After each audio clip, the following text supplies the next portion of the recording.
السلام عليكم ورحمة الله تعالى وبركاته.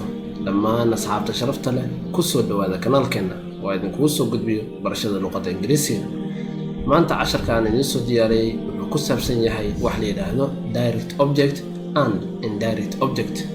ساد هوري ولسعتين عشر هرو حجرو أنا وقصو هذا سيدة جملوين كالله سمعي حدو ما أنت مركا وحان ربنا إن أن فافاين ديرادا كبحنو object وحلي لهذا عشركم مركا تسالو يتربضنا يوتا إن شاء الله aan la soconno si aan wax badan aan uga fahanno. Haday tahay markaad koobaad aad soo booqanayso ay laawina subscribe tiraahdo gambaleelkan aad farto si aad u noqoto daawadaha koobaad ee fiidiyodan soo gaaraan. Casharka like-ta in la sii aad ay muhiim u tahay xana la sii sheegala si asxaab tira badan uu casharka u gaaro. Let's go and start the video. Okay, ma sha Allah, asxaabta waxaan dhahay maanta casharkeenu wuxuu ku saabsan yahay direct and indirect object. Haddaba maanta waxaad ogaataan inaan meeshaan aan ku baran doono objecti ina aan waxyaabooyin badan aan ka sii fahmi doono. waxaana meeshaan aan ku baran doonaa insha Allah object muuqdo iyo object qarsoon. Direct object waxa la yiraahdaa object muuqdo, indirect object waxa la yiraahdaa objectiga qarsoon. jumlooyinka badan luqadda Ingiriisiga waxay u badan yihiin jumlooyin oo hal object wataan, laakiin waxaad arkaysaa jumlooyin qaar oo laba object wataan aad arkaysaa. haddaba marka jumlooyinka labada object wataan waxa loo kala qaadaa object muuqdo iyo object qarsoon. Okay, maanta isla aragna marka insha Allah kuwaasi isla aragna si aan wax badan aan uga fahanno. Okay, maxay yeelay casharkaani waxaan ku soo diyaariyay casharo kale oo aan rabo inaan soo duubo ayuu xiriir la leeyahay. So kan hadda aan ka soo hadlin kaasi kale ma fahmaysid. So insha Allah la soco si aad wax badan adigana uga fahantid. Okay, direct object aan ku bilaabno insha Allah. waxaan leenahay marka direct objectiga it is a noun or a pronoun that receives the action of the verb in a sentence. direct objectiga badana saan sheegnay waa qof qaabilayo maartay ficilka dhacayo jumlada ka dhacayo qofka qaabilayo marka badana wuxuu noqdaa noun ayuu noqdaa or pronoun ayuu noqdaa objectiga. Noun waa magac, pronoun waa magacyaan. Okay, marka isla aragno waxaan leenahay marka it answers the question whom or what. marka objectiga si aad u hesho direct object inuu jumlada ku jiro waxaad ku ogaan kartaa waa inaad su'aashan aad isweydiisid whom or what. waa WH questionada aan soo baranay soo markaysiin. Okay, tusaale isla aragno marka si aan wax u sifaano. Jimmy likes cats. Jimmy likes cats. ninka la yiraahdo Jimmy wuxuu ka helaa bisadaha ayuu ka helaa. so jumladani inaad objectiga aad hesho waa inaad isweydiisaa labadan su'aal midkood. For example waxa leedahay what does Jimmy likes. What does Jimmy likes. Jimmy muxuu ka helaa. haddii ay ku soo baxdo cats ayuu ka helaa dabcan cats marka waxay noqonaysaa objectigaaga. seena ku keentay su'aashani ayaad jumlada aad soo gelisay. Okay, Jimmy bulugaasi waxaan uga dhigay Jimmy waa subjectiga waa qofka ficilka sameeyo, like waa ficilka, cats no objectiga oo ficilka qaabilay. Okay, the second example Sarah hates her classmate. Sarah hates her classmate. gabadha Sarah la yiraahdo waxay ay necab tahay ardayda fasalka ay isla dhigtaan ayay necab tahay. so meeshaan marka waxa leedahay su'aashan ayaan isweydiin waxa leenahay whom does Sarah hates. Whom does Sarah hates. ay Sarah ay necab tahay dabcan waxa ku soo baxayo Sarah waxay necab tahay ardayda isku fasalka yihiin. so dabcan marka kaasi wuxuu noqonayaa objectiga ayuu noqonayaa. hates waa ficilki, Sarahna waa subjecti waa qofka ficilka sameynaya. Okay, mom gave me a present. Mom gave me a present. hooyo waxay ay siisay hadiyad ayay siisay. hooyo waxay siisay hadiyad ayay siisay. Okay, su'aashani aan u noqono marka sidii aan maartay aan ku heli jirnay objectiga waxaan objectiga marka aad helisid waa in labada su'aal midkood aad isweydiisid. Okay, marka waxaan leenahay what does mom give you. What does mom give you. hooyo maxay ay ku siisay. so marka maxaa leedahay she gave me present. waxay siisay hadiyad. so jawaabta ugu horeysa aad helaysid ayaa marka waxay tahay objectigaaga ayuu yahay. meeshaas ayaa objecti aad ka heli kartaa. give waa ficilki, momna waa subjecti qofka ficilki sameynayay. labadan su'aal marka waxa loo kala isticmaalaa what waxa loo isticmaalaa wax aan nooleen ama xoolaha iyo waxa loo isticmaalaa. whomna waxa loo isticmaalaa marka aad jumlada aad helaysid objecti oo qof nool bin aadan aad helaysid insha Allah. Okay, halkaas ayaan u baxayna marka direct object waxaana marka inaan badana direct objectiga dhib ma lahan laakiin meeshan ay xogaa dhibaato ka taagan tahay indirect objectiga xogaa dadku ay ku wareeraan marka insha Allah isla aragno marka waxaan leenahay indirect objectiga for a sentence to have an indirect object there should always be a direct object so in a jumla ay wadato indirect object mar walba waxa laga maarmaan ah in jumladaasi waa muhiim jumladaasi direct object inay wadato so ma arkaysid jumlad indirect object wadato oo aan direct object wadanin okay marka jumlooyinka haddaad aragtid wataan indirect object ogow waxay kala ay wadataa direct object so marka laba object ay jumladaasi ku jiraan okay let's go and see more waxaan leenahay an indirect object usually comes before a direct object so indirect objectiga qarsoon badana wuxuu ka hor yimaadaa objectiga muuqdo okay it answers the question to whom or for whom so kii hore waxaan rabnay marka direct object aad raadinaysid waa inaad isticmaashid ama wuxuu ka su'aasha waxaad isweydiinaysaa whom iyo what laakiin kani waa whom kaligiisa laakiin waxaan u kala qaadanaa to iyo for to or preposition to whom iyo for whom the action of the verb is performed so marka qofka ficilka maartay lagu sameynayo ayuu ka jawaabaya marka insha Allah tusaalaha sala aragno okay let's see an example my friend gave his girlfriend a diamond ring my friend gave his girlfriend a diamond ring so sidoo hore caadi inuu ahaan jirtay waxaan marka ugu horeysa intaanan indirect objectiga aanan ogaanin oo jumladaasi ku jiro aan isla ogaan horta objectiga muuqdo oo direct objectiga jumlada ku jiro objectiga muuqdo oo direct objectiga ahna waxaan leenahay sidee lagu heli karaa waa in aad jumladaada aad su'aal aad u bedesho oo aad ka dhigto what am whom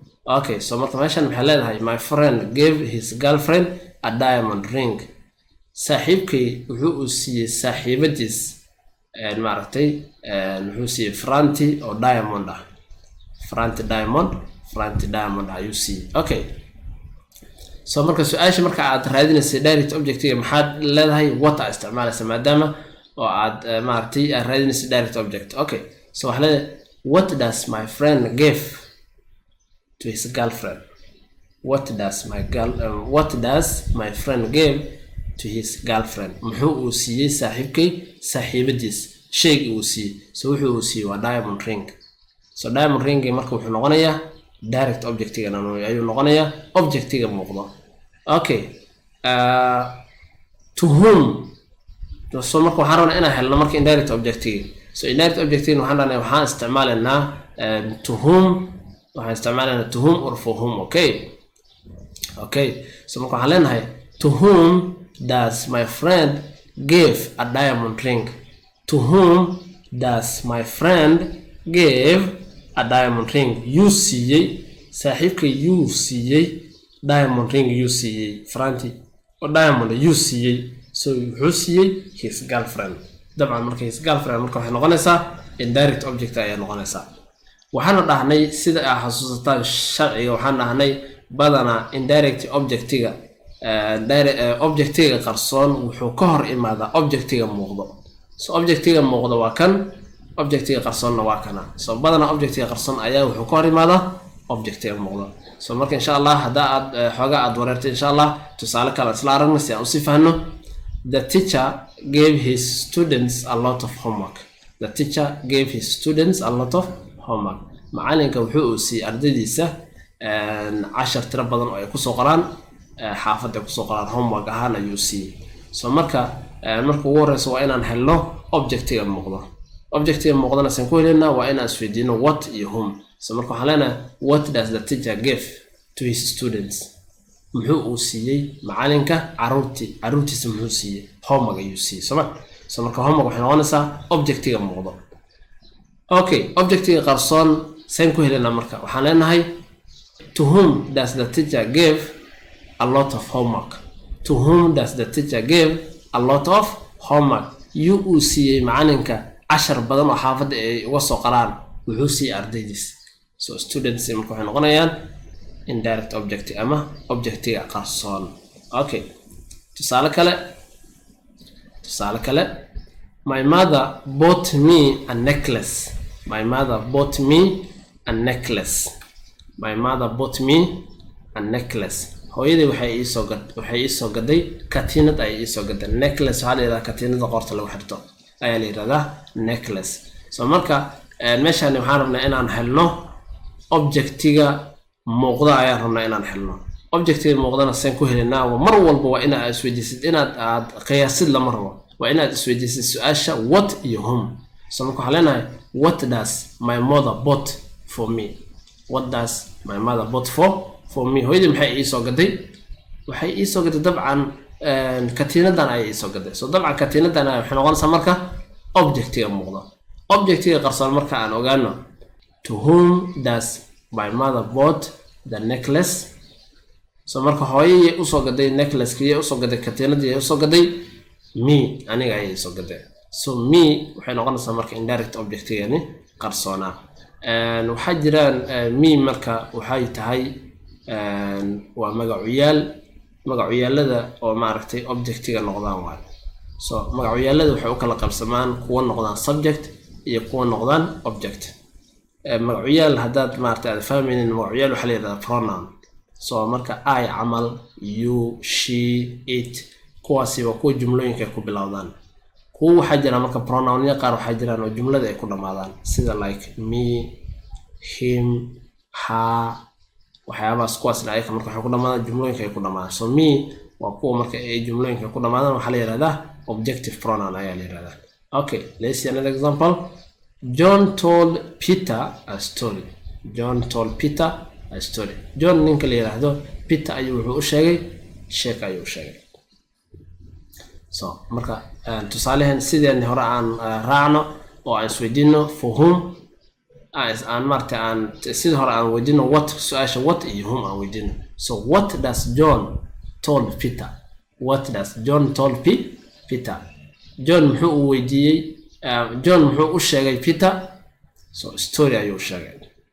So dabcan story marka waxay noqonaysaa direct objectiga ayay noqonaysaa objectiga muuqda ayay noqonaysaa. Peterna muxuu noqonayaa qofkii wax loo sheegay waaye indirect object ayuu noqonayaa. So to whom does John told the story? To whom you u sheegay Peter ayuu sheegay. So Peter wuxuu noqonayaa marka indirect object ayuu noqonayaa. fiiro gaar ah isla aragna marka not waa fiiro gaar ah that the object pronouns me, him, us, them, etc are not always indirect object.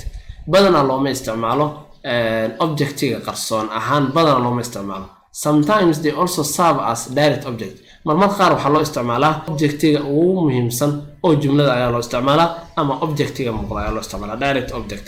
tusaale ahaan isla aragno help me icaawi. So jumladan waa jumla dhameystiran. jumladani waxay wadataa subject ay wadataa verb ay wadataa objectna way wadataa. haddaba subject ee jumladan ay wadato waa subject qarsoon. help me icaawi yaa la hadlaysaa qof ayaad la hadlaysaa dabcan ku dhow. So waa you help me, you adiga help me icaawi.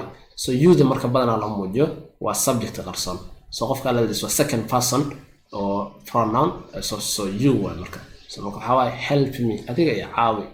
So subject inuu qarsoon yahay help waa ficilki me waa objectiga. So me waxaan dhahnay waa pronoun magacyaalada waxa waa jumlooyinka ku dhamaadaan. Me waa objective pronoun ayaa la yiraahdaa. Okay, so marka me dani waa objectiga muuqda oo jumladani ku jiro waana direct object. mana ku jiro object kala meeshan kuma jiro. kill him asaga dil. kill him asaga dil. So marka asaga dil marka aad leedahay qof ayaa la dabcan ku muuqdo. You adiga asaga dil. So subjectiga meeshan ka maqan waa you, kill waa ficilkii, himna waa objectiga. So him waa direct object. marka meeshan waxaan ka wadnaa objectiyada him iyo me iyo him iyo kali looma isticmaalo objectiyada qarsoon oo la yiraahdo indirect object. marmar waxa loo isticmaalaa halka objectiga jumladaba ku jira oo jumlada objective kale aan ku jirin baa loo isticmaalaa. So insha Allah waxaan filayaa inaad casharka aad wax badan ka fahanteen. haddii noqoto inaadan waxba aad ka fahmin insha Allah xagga commentiga ayaad igula wadaagi kartaa. waxaan kaloo leenahay WhatsApp group ayaan leenahay oo wixii su'aalaha ay ardayda igu soo gudbiyaan WhatsApp groupkan waxaan soo dhigi doonaa insha Allah videogan hoostiisa haddii ay tahay videogan hadduu yahay video ugu horeeyay oo aad maaragtay aad aragto hadduu yahay insha Allah waxaan ku khayr badan والسلام عليكم ورحمة الله